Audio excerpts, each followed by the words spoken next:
Can you hear me? I think you are. I think you're on mute.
Africans,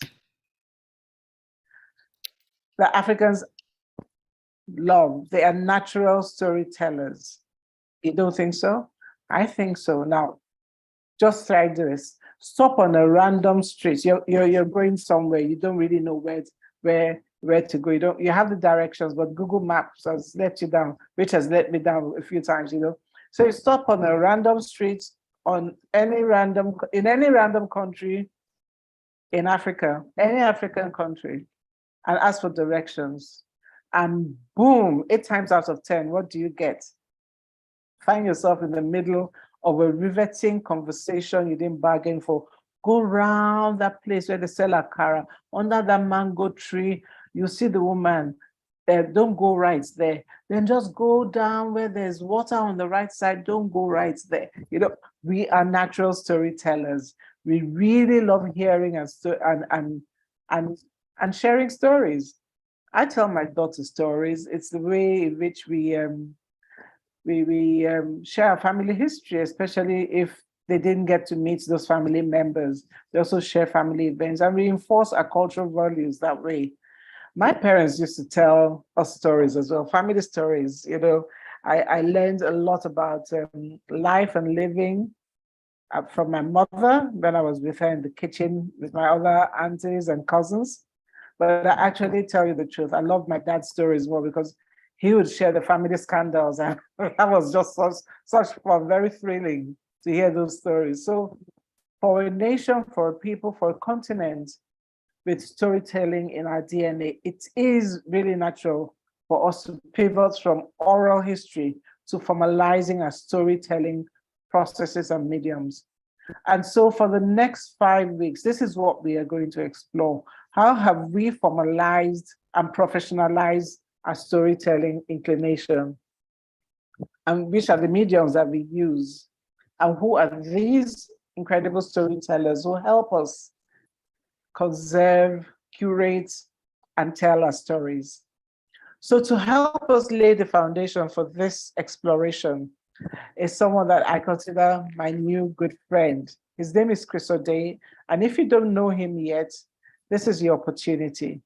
But I'll give you the short introduction to who Chris is and encourage you to find out more later, especially if you're interested in this field of work. Chris Odeh is a filmmaker, he's a producer, he's a director, he's a writer, he's a husband, he's a father, and as he added, a child of God. He's produced over 15 films, some of which are made for TV and others which are made for the big screen. Some of the titles Chris has produced, Make a Move, which was nominated for the Africa Magic Viewers' Choice Awards, Edemuza, which also received an AVMCA award, Oloibiri, which actually got an award for AVMCA. He's also produced or been involved in films like the classic Living in Bondage, Breaking Free as a line producer. He's also involved in Rattlesnake, the Ahanna story, and Neka, the Pretty Serpent, and Choke, which won the recent Afri Viewers' Choice Awards. Chris is the consulting producer for several film production companies like Ramsey Films, Play Network, Studios, Play Network Studios, sorry, Home Vida, Sneeze Films, Project Arewa, Astra Films, Astra TV, Takeout Media, and Right Angle Productions. Currently, he's the CEO and the senior producer of Sozo Films. Sozo Films is a one-stop hub for TV and film production, and it's committed to creating TV and online content, short films, and conscious messages. Chris is passionate about developing young filmmakers through his annual Masterclass with Chris Odeh program. He's an award-winning writer as well. So you can see this man is, I mean, if we had EGOTs here, he would definitely have an EGOT, except maybe he hasn't acted yet, but we'll ask him that. He won an award for his first short film, Enito, and he is a producer and director. He's married to his longtime friend, Joy, and between them, they're blessed with 3 boys. So, guys, welcome with me, Chris Odeh, to today's Unplugged. Welcome, Chris. Am I supposed to be clapping for myself? I'll clap for you. Good morning, man. Good morning. Good morning. Like, I was like, are you sure you're still reading my profile? But I'm not sure if I've done that much. It's quite an honor to be sitting with you and having this conversation. Thank you for the invite, and thank you for the work you've put in to make sure this looks good and looks like what it is already. Thank you so much. Thank you so much. Thank you. Thank you. So, guys, listen, we're going to have a 2-part conversation with Chris. So this is going to be intense. And for storytellers, I'm expecting to have a real, sending your comments, anything you want to know. But we'll kick off first by asking a question. This is something that I've noticed with almost, how would I call it, the people that I've realized that they are shining stars. They went in one direction and then ended up in another direction. So many people grow up knowing what they want to do in life. Are you one of those people? And was filmmaking what you always wanted to do? This question. So I wish I could just say yes. I always wanted to make films. But in this Nigeria of ours, especially if you grew up in the 80s, I was born in the early 80s, and I was born into a family where if you're not a science student, you're not serious. So strangely, my parents were commercial, what they call it, accounting and yada yada yada. But we had to go on engineering or medicine or something, and because I was the last of 4 boys, I had to be the most serious. I had to put in hard work and all of that. So I just found myself on the science line, and I studied engineering. But one thing I know is that my elder brother, second, Joseph Odeh, was always watching movies and writing the movies he had watched in an exercise book. Back then, we used to have those 40 days exercise books. So when he went to university, I took over and I started writing my own films. And by the time I was like 15, I had watched like 2 40 days exercise book of films. I had to watch so much films in my life. I had to watch Rambo 1, Rambo 2, First Blood, Last Blood, Rocky. I watched everything. And these things, they just go into your subconscious and they stay there. And I would just sit down with my elder brother, the immediate one. I would just imagine things of how we wanted to create stories, create ideas. We used to call it, what do you call it then? Wishes. We used to call it wishes. So we just wish our house was bigger. We had a helicopter on our roof. We had wild imaginations. But while doing that as a hobby, we were still doing school, going for jam, going to university, and I studied mechanical engineering. So what I would say is I never knew I was going to be this, but I always have been a film lover of films, Nigerian films, American films, Indian films, Hong Kong films. I've always been a lover of those films. Jackie Chan, I never liked Jet Li. Jackie Chan, Amitabh Bachchan. I still feel if I see Amitabh Bachchan today, I feel I would still pass. Okay. So, but sometime in my first year, my second year in university, my dad died. I'm a Christian, so I remember one day I was praying and I said to God, the father and the mother were struggling to pay fees. Now one person is gone. Am I going to drop out, or am I, because I'm the last? So it's either I'm going to be the one to drop out or I'll be the one that will go.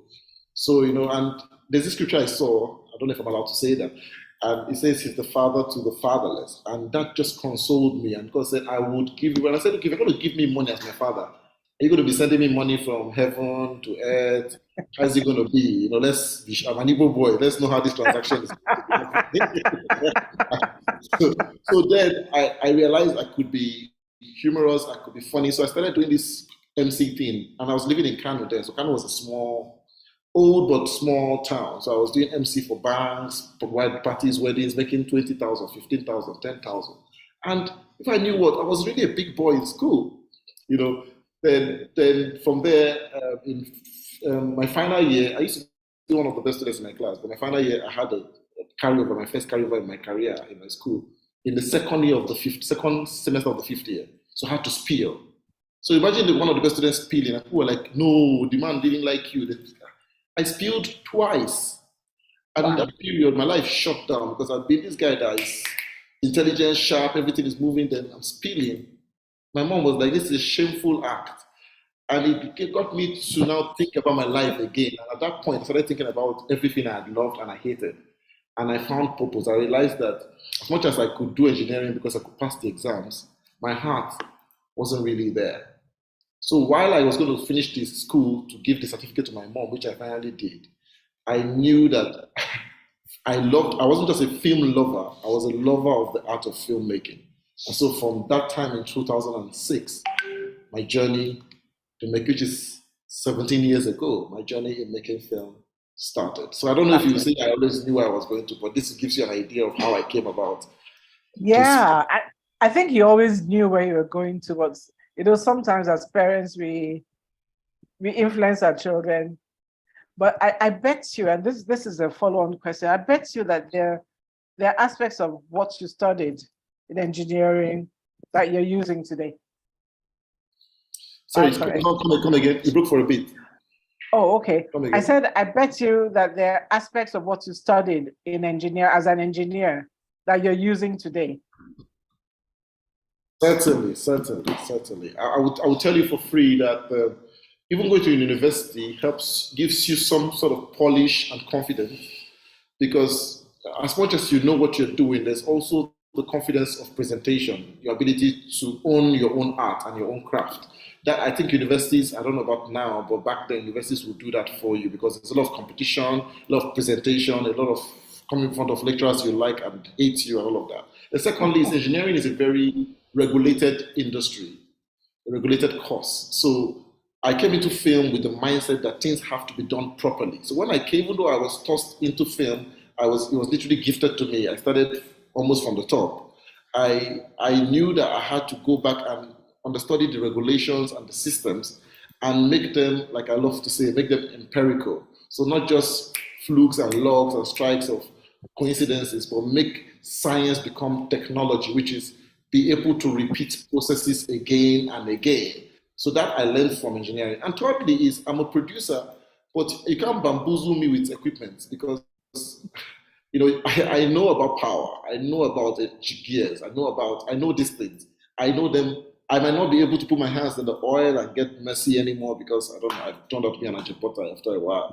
See yourself. But I remember what my doctors and my professors taught me in school. So when you want to talk to me, I find myself saying, no, that is not.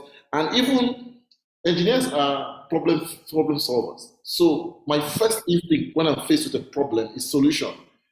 I'm the guy who looks for the window to jump out of a fire attack. I'm the guy who looks for. There's always something.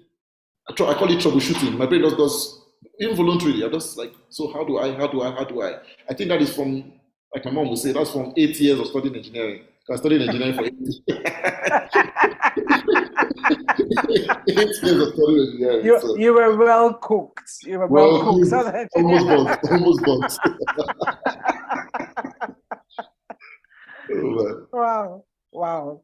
I actually I hope parents who are listening to this now or will listen to this will take a lesson from this because a lot of people. I have a soon to be 16-year-old and wow. she's wanted to do like maybe like 10 things now, and all I tell her is, you know what, go and find out what it is.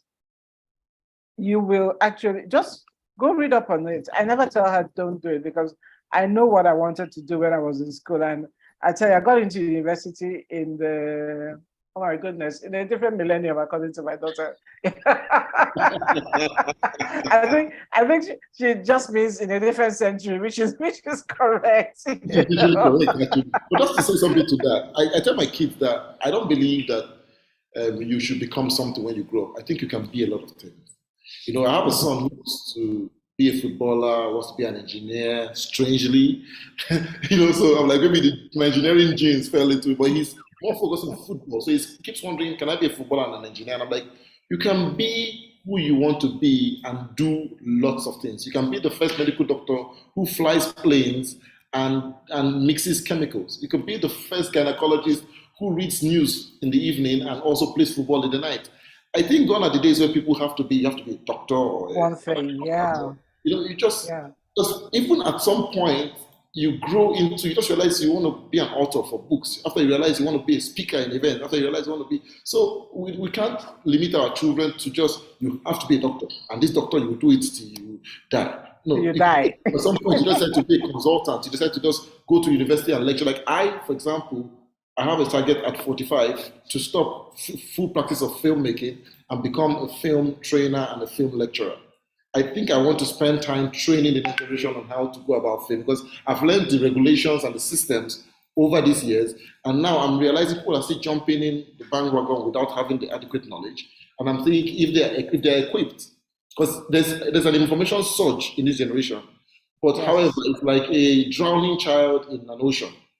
So the water is becoming the source of the problem. The information is becoming the source of the problem because they have so much information. They're not able to. We used to have books in the library where you go and say, I want to read about this particular topic, and you read. yes, Now you pick up your phone and information is just hitting you on your face. So they need to now take a step back and align their thoughts and know how to progressively learn their ways through. And I'm thinking that's my next point of call. Look at me. Who would have thought that? I should be going to Hollywood or going to Bollywood to go and start making films there, like people normally would say. But this is where God is pushing me. pushing you. Yeah. He doesn't make mistakes. He doesn't Yeah. make mistakes. Yes. Yeah. So let me ask you about where we are now. I grew up like you, perhaps even a bit more like than you. I grew up watching movies like The Sound of Music. If it wasn't Sound of Music, it was Bruce Lee and the Kung Fu series. And then on TV, we watch series like Bonanza, I Love Lucy, Lassie, things that didn't really relate to us. But that was entertainment for us at that time. We were watching Western movies, Western series, and sometime was that in the 80s or 90s? All of a sudden, we had these VHS cassettes and CDs flooding the market, the Nigerian market, and later the African movie market. So, what, in your opinion, set off this change from watching? Because once it was, and I tell you, I watched Living in Bondage. My sister may be on this. I think she's on this program. And we watched it with some other friends. We watched it part 1 and part 2 in Igbo. I do not speak Igbo, I do not understand Igbo. We sat down there and we watched the 2 parts. So, and we understood it, we understood. So, what would you say created this switch from focusing so much on Western movies to telling our own stories and then making an industry out of it, beginning to make an industry out of it? Okay, so the network kind of is tricky, but if I heard you correctly, you were saying what can I take off from watching being inspired from all of those Hollywood films that were there? Is that what you're asking? No, no. Completely What asking what the I last. okay, what I asked is that we watch all these movies when we were growing up. Now, what was the tipping point? What created the tipping point for us to now start having these VHS cassettes and CDs that flooded the Nigerian market? Aha! What created that tipping point for us to now? I said I watched Living in Bondage in Igbo. I don't speak Igbo. I watched part 1, part 2 in Igbo. I don't speak Igbo. I don't understand it, except little things here and there. But I watched it with my sister. So Why do you think we had this surge? So first off is film is a universal language. You know, when I was young, I grew up in Kano, and going back from school, we used to have games on Fridays. So we go to school from 4 to 6. So you're going back home at 6:30, and no matter how much your parents give to you to hop on bikes or buses, we will eat the money and rather walk home. So there's this big, massive cinema called El Dorado. It's still popular in Kano. And you see bikes in their thousands packed. Hausa guys are watching Chinese films in their language, in Mandarin, or Indian films in Hindu. And they'll be there for 3 hours. And they'll be wondering, when they hear it and they talk, they don't. But you see, when a wife is angry, whether it's in Tokyo or in Afghanistan or in Amsterdam, she's going to show it. When the man is proud, he's going to show it in a particular way. When a man loves a woman, they're going to show it in a particular way. These things are universal, you know, and that's why when I see people do a lot of in faith, I tell them, show, don't tell. Show me the drama. Don't tell me the drama. Don't explain that. I'm coming to the village to see you tomorrow. Just enter a bus and go to the village. Don't bore me with talk. So, you know, back to that though. So back in the day, there used to be people men have been doing business forever, and there used to be these importers of magnetic tapes. So what they used to do then is they used to bring these tapes, hoping that these tapes would be used by NTAs and the local channels, but they were not getting enough market. So some of them started thinking about the idea that instead of us selling these tapes empty and hoping somebody comes to buy it to record a party or record a home video or record something, why don't we put content in these tapes? And so they began to put American films. If you remember back in the day, you buy a video cassette, they'll put a picture in front and put Stallone or put Arnold Schwarzenegger and say Commando and put the tape inside and you buy it. You know, it's always, they put them in shelves. So those things started happening. Then at the late 80s, NTA had downsized. So NTA had stopped having NTA productions, all the Behind the Clouds, New Masquerade, Village Headmaster. They had downsized, and the NTA production arm had been downsized. This is not what I experienced, it's what I was told, because I was still in primary school at this point. Just a disclaimer. When they say this man is an ancestor. So don't worry, I'm the ancestor here. You are mine. Somebody got an idea, which people claim different people had the idea, but I think the idea came from Kenneth Onebwe, who is the producer of Living in Bondage. So he had this idea because he was a master importer of tapes. So he thought, instead of just putting American films in it, which is quite a piracy or something. So why don't we look for our actors like Kanayo and Pete Doche and Co, who were in NTA doing Things Fall Apart and all of that, and bring them into this mainstream, make a drama, stage play, we record it with our cameras, put it in those tapes, and sell. So Living in Bondage was an experiment. So Oke Ogunjofor, who had done some little productions here and there on a smaller scale, brought this idea to Kenneth Onebwe, who was an importer of magnetic tapes. And so, to be honest, I spoke to both of them. Both of them claimed that they owned the stories, but one of them had the story, just for me to give a disclaimer. And they put the story, hand wrote the story, and now got these NTA guys. And they felt there was a need for a new face. So they found this new young guy who just graduated from school then, UNN, called Kenneth Okonkwo, to play Andy Okekere. They surrounded him with the Bob Manuels from Checkmate, Kanayo from, I can't remember what series he was doing then, and all of those people from all of those NTA productions. And they created Living in Bondage, and they created it in the Igbo. And because it was the first time experience, the whole world, even I bought Living in Bondage, my dad bought Living in Bondage for us in Kano. And it was 100% in Igbo. But it was bought in Kano, Kaduna, up to Sokoto. They made more than 20 million naira in 1992. Wow. In sales of tapes. 20 million naira in 1992. And they spent 2.something million to make the film. Some films in present time don't still make 20 million naira. 30 years later. So you can imagine how much surge. And from there came Living in Bondage Part 2. From there came Circle of Doom. From there came Taboo and Evil Men and Oracle and all of those films, Glamour Girls, and the list goes on and on. So it was actually somebody who was wise enough to take an advantage of an open market. Because there were talents that were just living in NTA looking for what to do. And there were magnetic tapes that needed to be sold because empty tapes will not sell as fast as tapes with True. content in them. Yes.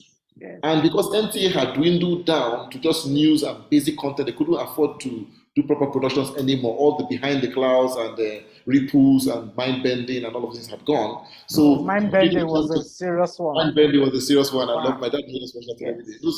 So they were gone, and so people had to look for something to watch. So people had to refer back to video, home videos, and that is how Nollywood was born.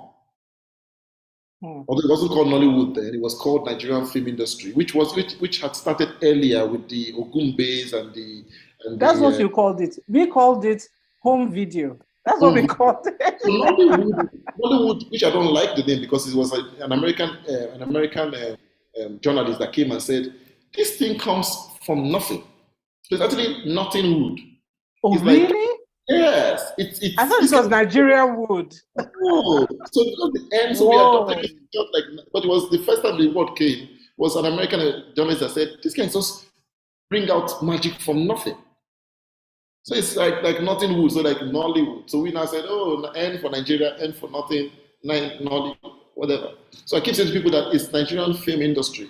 You can call it Nollywood if you care, but honestly, it's a Nigerian film, which had started previously, but till the home video time, we were trying to copy the French filmmaking style, the Ogumbes and the Eddie Obomas and the Babasalas. But this time, for the first time, we now told our stories with our own limited technology. But the world began to reckon with us because they saw something they've never seen before.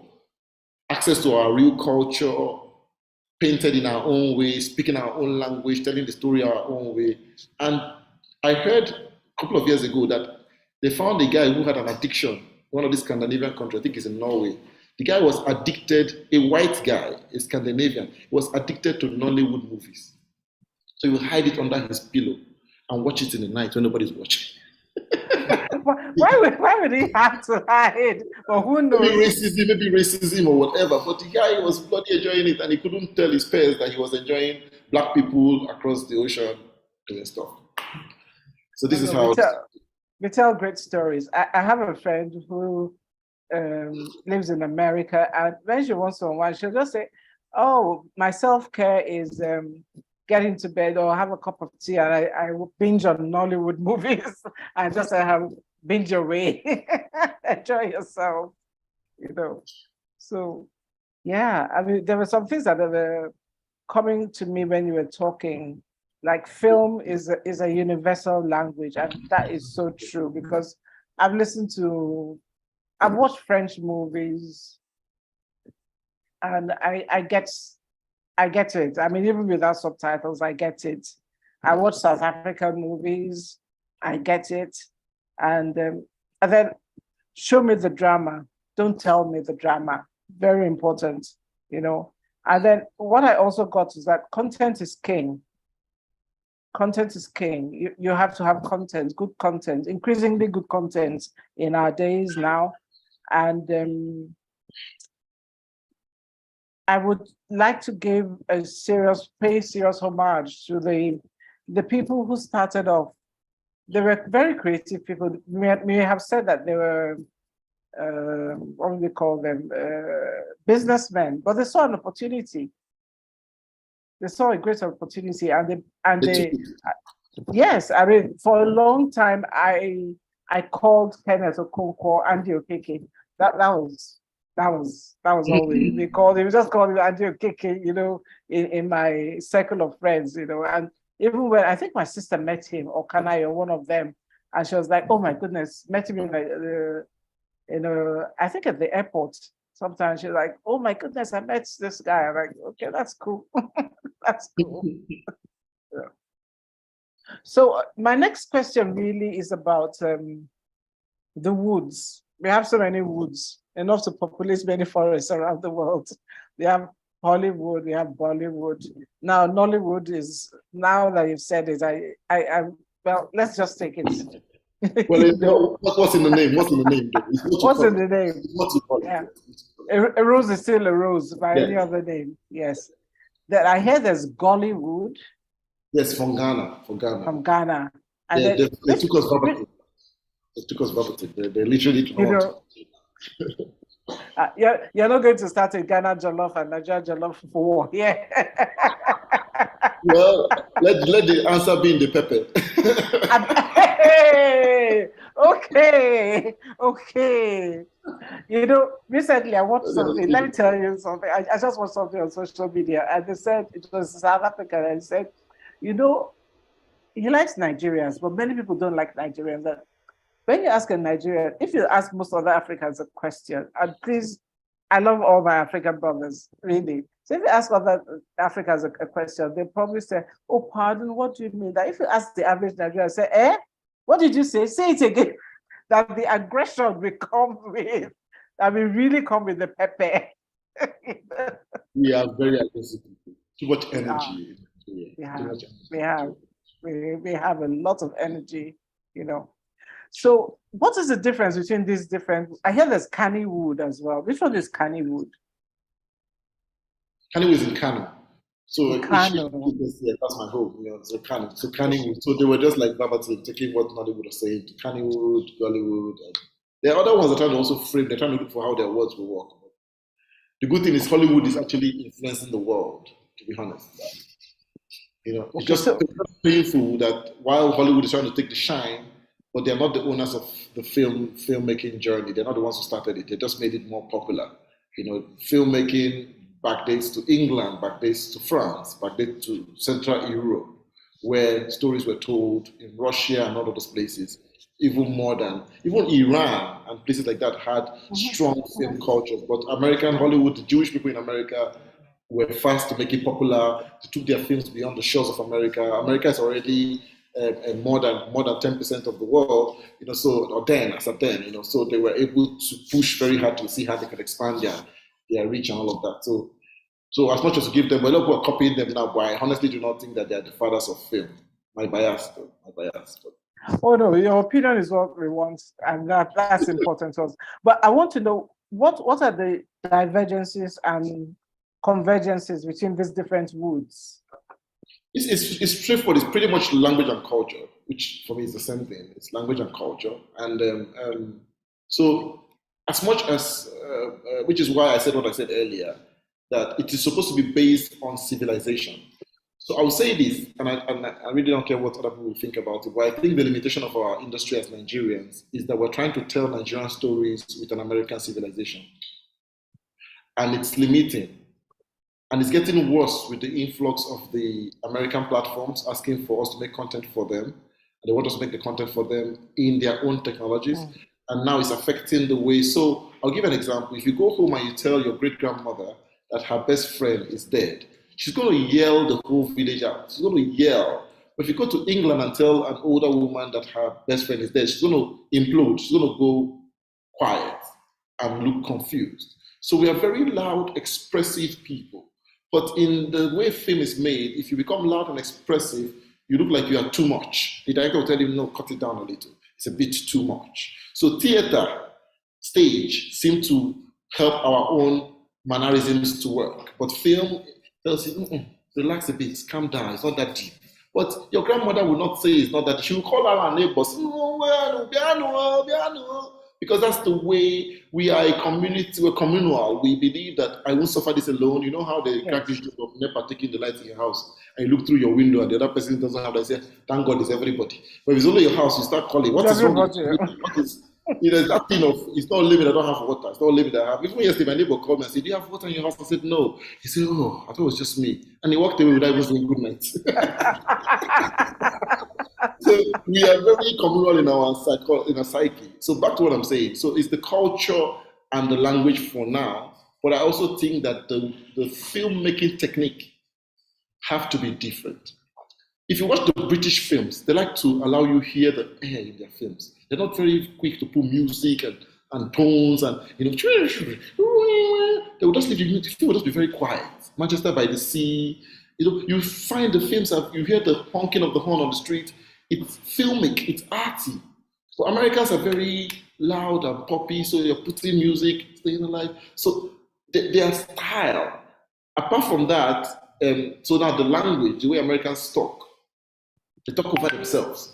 If you watch a British film, they will let you finish up with what you're saying, and they will politely say, "Can I?" So but Americans will pay up you, watch barber shop, watch sisters act. People are just talking about people, talking about people. So it's their own language and their culture, even the way they sell their culture.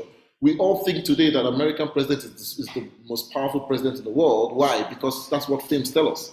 Air Force One, they will blow down the plane, the president will come out alive. They will blow down the train, the president will come out alive. They will shoot the whole entourage, the president will come out alive. He never dies. Pastor does not die. He never dies. So, and look at what they did to us with cartoons. Yes. He cannot die. Look at what they did to us with cartoons. And they have more presidents that have died than in most other countries. Let's not talk about JFK and talk about Lincoln and all of them. No, but let's keep all of that by the side. That's what they've taken. They've used film to correct our narrative. And I love to talk about even what they did to us with cartoons. All the big superheroes, what are their colors? Spider-Man, blue and red. Superman, blue and red. Captain America, blue and red. Which flag has blue and red in it? The American flag. So when you're in trouble, blue and red will come and rescue you from there. That's the idea. So Spider-Man, Batman, Supergirl, Superwoman, Captain America, Wonder Woman, yeah. Wonder Woman. They all have that red, that star sign there. They were trying to tell us that Rambo will travel to another country, Vietnam, and kill the whole army in the country and come out with 2 tears and a broken leg. And kill the country. One man. Oh, so this they helped. They used it as they created a culture and they forced us to take our culture. So now your child wants to eat food and say, what do you want to eat, akara or hamburger? And try to say hamburger because in her mind she wants to be living in the streets of New York, in Queens Island, in Queens Boulevard. That's where her mind is, and she wants to walk on the street. She wants to get on the subway. You don't have subway in Nigeria, so in her head, this is the way life should be lived. So they're putting their cultures into their films. So what I'm saying is these industries are different based on their cultures. Indians are on it right now. The new people that have not named themselves but are very powerful in the world are the Koreans. The Koreans are super amazing. And they went to America, learned how films are made in America, came back to their country, took their cultures, their stories, their lifestyle, and infused them into the American technology. And they were able to make a success with what we have with K-drama today, that most Nigerian people, Nigerian women, and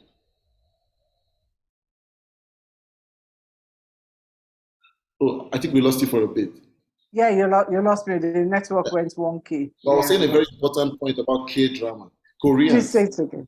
Koreans yes. For me, are the only folks I've seen that have gone to America, learned the trade from America, brought it back to their home, infused their music, their culture, their fashion, their way of life, everything about them. And they are making moves, heavy moves, influencing most of the best stories you see now on Netflix and on all of these other platforms are mostly Korean films. And you can't beat them. They're doing so well. So, but besides that, I think that these industries are separated by their language and culture. But I also think they should be separated by their civilization. I honestly think that you cannot tell a Nigerian story well in an American way. You cannot tell an American story well in a Nigerian way because every story is peculiar to the culture from which it emanates. So these industries are separated by 3 things: language, culture, and film civilization. The film structure and how they tell their stories. So you can take it to Kannywood have decided to copy the Indians. Kannywood took a merge from Nollywood and Bollywood. So they will act a little in the middle of their film, they will stop and they will sing. They will not touch their women, they will just extend their hands. They will do their love under a tree. Everyone can hear me now. I was switching between devices. I have three devices I'm using. Network is it's a lot of work lately. So, it is. I'm so sorry. So, but however, I just think that it's between the language, the culture, and their film civilization. That's what separates them. I was saying that Kannywood is a measure of Nollywood and Bollywood. Yes. Bollywood is a direct adaptation of Nollywood. So what happens lately is that in countries are beginning to understand what Ghana did, where they brought in Nigerians. If you remember, late 90s, early 2000s, a lot of Nigerians were beginning to act films in Ghana. And after a while, they learned the Yes. ropes. Now they have their own stars, they have their own powerful people, they're doing their own films without us. Cameroon has started doing the same thing. They're bringing Nigerians to Cameroon to act films. In a couple of weeks, I'm going to Kampala in Uganda, and the aim is also to influence their filmmaking style. The only people who in Africa, apart from Northern Africa, in the Black African part, that are different or unique in their own, not unique, but different from Nigeria, are the Kenyans and the South Africans.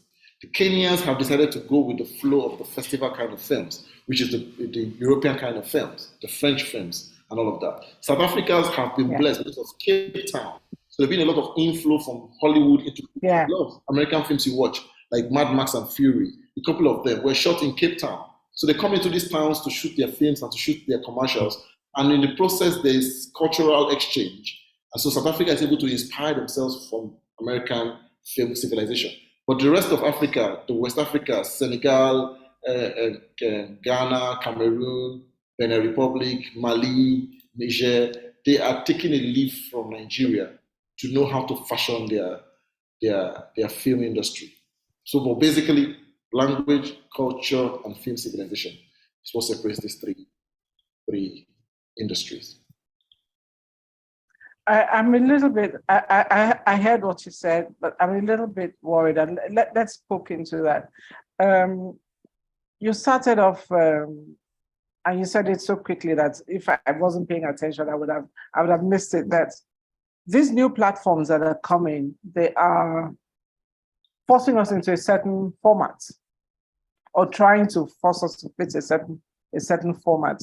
And I don't know if I'd call myself an ardent Pan-Africanist, but I think I am. Maybe I'm a blend, but I do like our stories. I like our stories when they're well told. Do you think, and I also realize that a lot of people will just say, oh, I don't want to mention their names. I mean, the names of these platforms. Yeah, but I just got my film accepted on this, and my film is accepted on that. And it seems to be like, that's such a big thing. That's such a big thing. Are we in danger of getting into another form of colonialism? And I'm saying this advisedly. Bob Marley said, emancipate yourself from mental slavery. I believe the media, and that's the mountain where you stand up, the media is a big way in which we can get into this mental slavery point.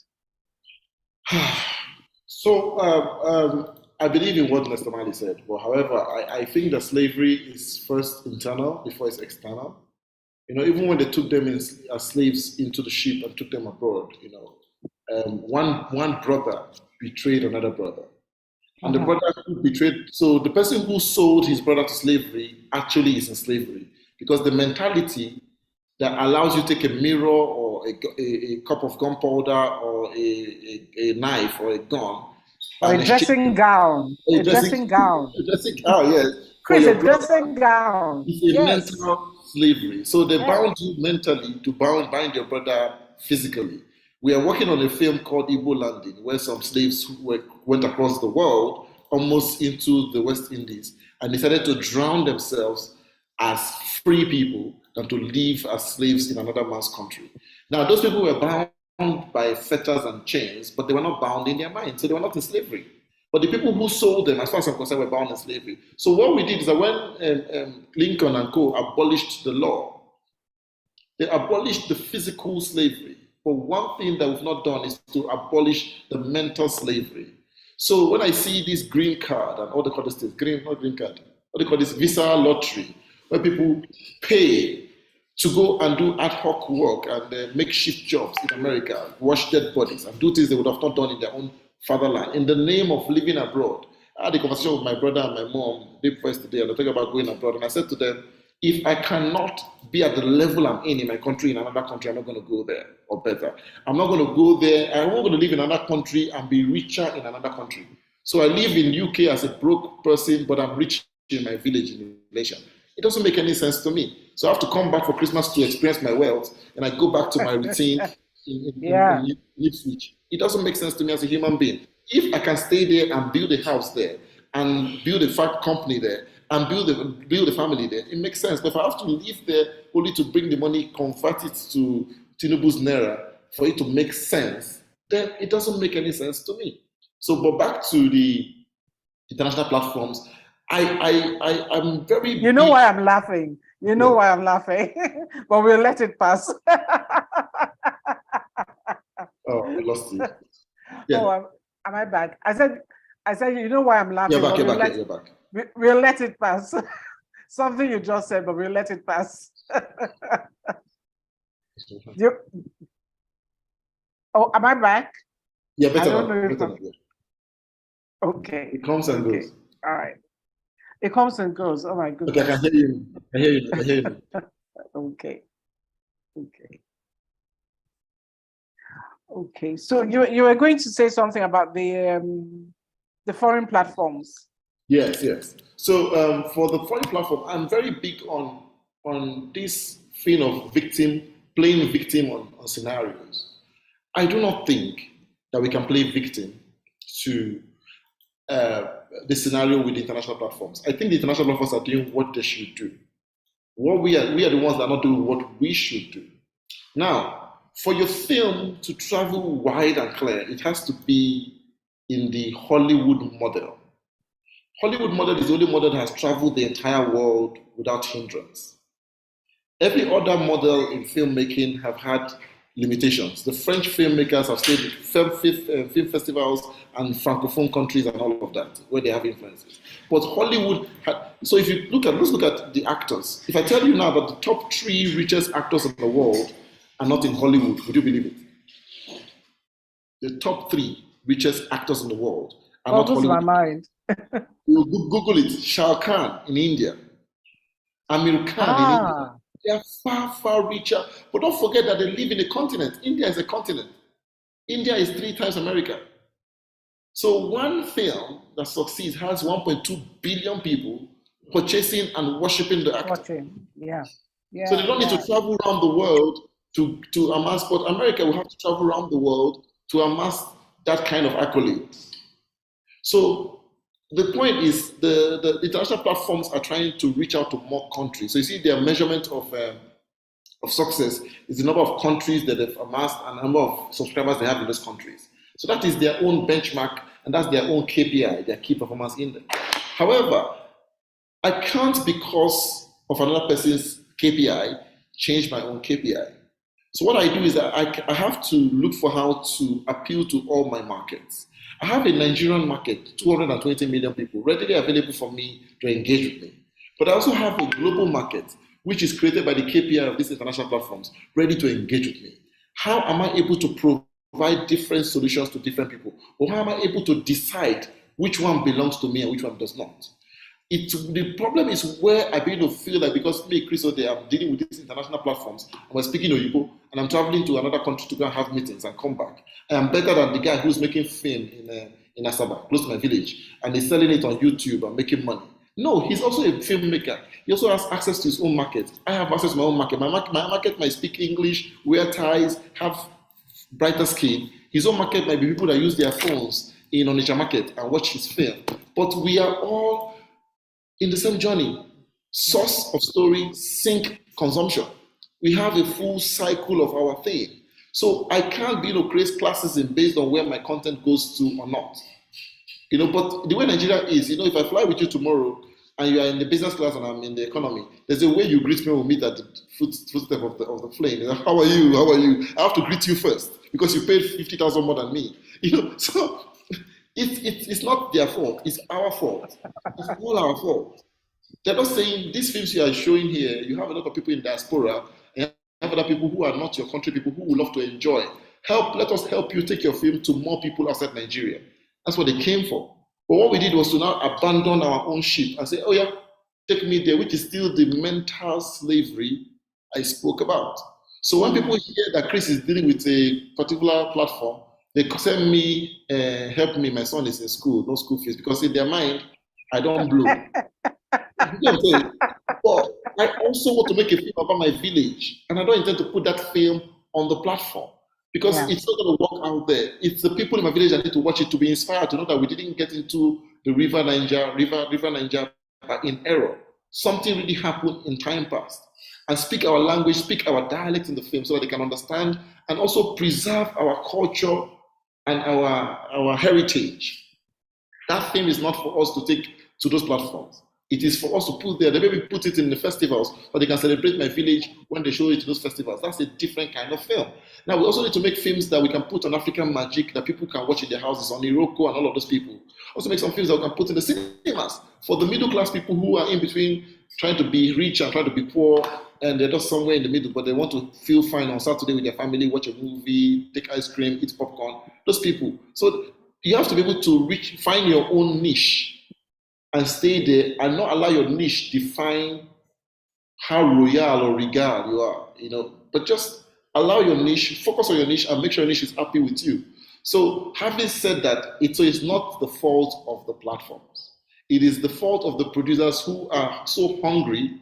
So the moment anybody comes with cash and carrots, they worship them, which is the real reason why I use the mirrors and the robes and the knives and the gunpowders to explain. So it's just the same way doctors are rushing to go and become doctor in Dubai or Yeah. rushing to. It's the same. We're all Nigerians eventually. We're all Nigerians eventually. I will cite an example for you. So I got a call from a filmmaker in Australia to make a film last year. I want to reach out to me. They asked me for my invoice, and I sent them the invoice in dollars. And the lady replied and said to me that nobody that they've reached out to Nigeria has sent them invoice in dollars, that I'm so expensive. And I said to her that nobody has reached out to me from Australia before. So if I work for you the way Nigerians expect me to work for them, then I expect you to pay me the way, but have you asked me what I'm offering, what service I'm offering you to ask for that? She had to be, no, stop, stop, Chris, stop. Thank you for answering that concern. Next time they came back to me, I normally don't fly business class, I fly economy. I just feel like, what is in the business class? They insisted that I must fly business class to the country. They insisted that I must pay my visa fees. They insisted that I must be in their Australian leg of their shoot. They insisted I must come with an assistant. Now, they needed me to show that I was thinking outside the sphere I lived in. And they wanted to be sure I wasn't doing it out of pride. I was doing it out of basically because of I wanted to shut down for 3 months and face their work. I Face needed the them. money Yeah. to be worth my time. So I won't be jumping from living in bondage to rattlesnake to Sound of Music. I wanted to focus on their film for 3 months. So when I explained it to her, she saw the light. She's a Nigerian who lived there all her life. But she realized that not everybody in this system called Nigeria are really thinking like that. So eventually I got the job. We hope to shoot sometime next year. But however, I didn't allow the mental slavery keep me down here, which is I want to chop, just give me money to eat. I need to pay my mortgage, my picking school fees. Not that thing we do. So everything is around Yes. our Yes. need, our needs, our needs. Instead, I ask myself, if you're hiring a filmmaker abroad, globally, what are the expectations? What are you supposed to pay and what the person is supposed to deliver? I make sure I am able to deliver what they need me to deliver according to international practices, and I also ask for Yeah. what they're supposed to ask for according to international practices. Wow. You've given us a lot to talk about and think about. And what one thing I really love, like you said, is find your niche and don't let your niche limit you.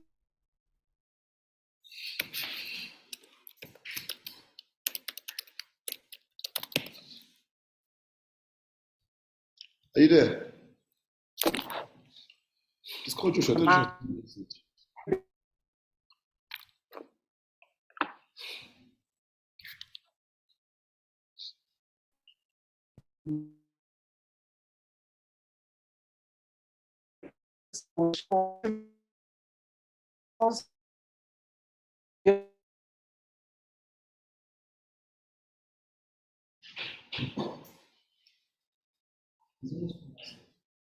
Eight more minutes. Hello? 8 more minutes. Yeah. It's even falling off.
Chris had said very many interesting things, but we'll round it up. Before we round it up, let me just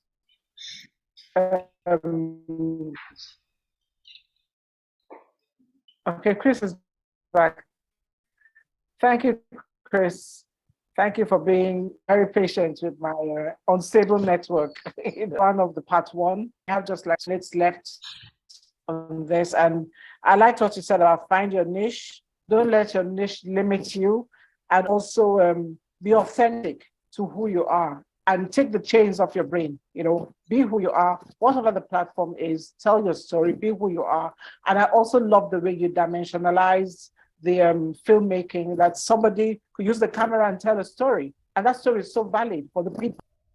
That would be it for now. Chris, thank you very much for this session. And I'll ask everyone, please join us for part two, because this we are setting the foundation for the other, the rest of the mini-series we're going to do in the film industry, So join us for part two next week when we speak again to my new friend, Mr. Chris Odeh. Thank you very much, Chris. Thank you, my thank you newest everyone for friend.